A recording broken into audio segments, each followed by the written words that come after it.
នោះឡានអត់ជួយបើកយកម្នេះមកបាត់លោក តាយានខានជុកនេះយូរ តើនាងមកនឹងធ្វើអី យកសាឡាម្នេះមកតើអត់ឃើញជាអ្នកបើ លោកគឺណែអត់អីទេឲ្យតែនាងយើងកំពុងតែរកភាពមិនឡងដល់បានតែនាងមើលទៅហាក់ដូចជាខ្លាំងខ្លាំង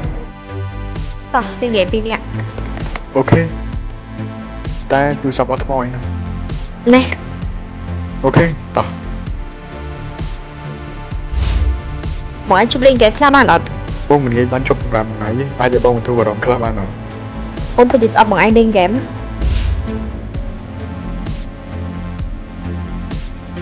អូនឃ្លានណាស់ពួកយើងកំបងអីញ៉ាំហី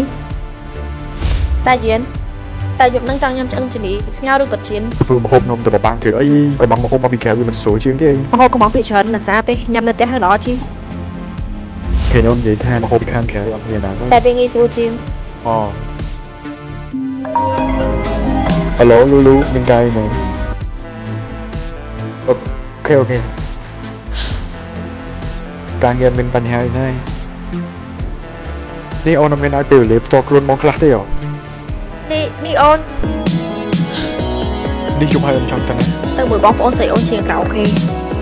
ហេអូនពីមុនមិនដែលចេញថៃតែយប់អញ្ចឹងឯង ឃើញបងនិយាយថាឲ្យអូននឹងរៀនស្គាល់ពីជីវិតខ្លួនឯងខ្លះហើយអូនមានអារម្មណ៍ថាបងនិយាយត្រូវហើយបងទៅណា បងទៅក្រៅផឹកជាមួយមិត្តភក្តិបងមែន នៅមកទៅដែរ មានមិត្តចាស់ៗពីរបីនាក់អូនឯងទៅអីអូនឯងល្មមរៀនស្គាល់ពីជីវិតខ្លួនឯងខ្លះហើយបងទៅអី អូត្រូវហើយថ្ងៃហ្នឹងអូនប្រហែលជាញ៉ាំស្រាតិចតួចណា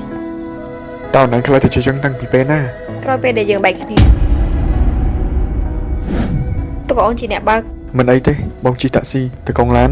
ចាំជូននាងទៅផ្ទះផងនៅផ្លូវជីហុយ In the hotel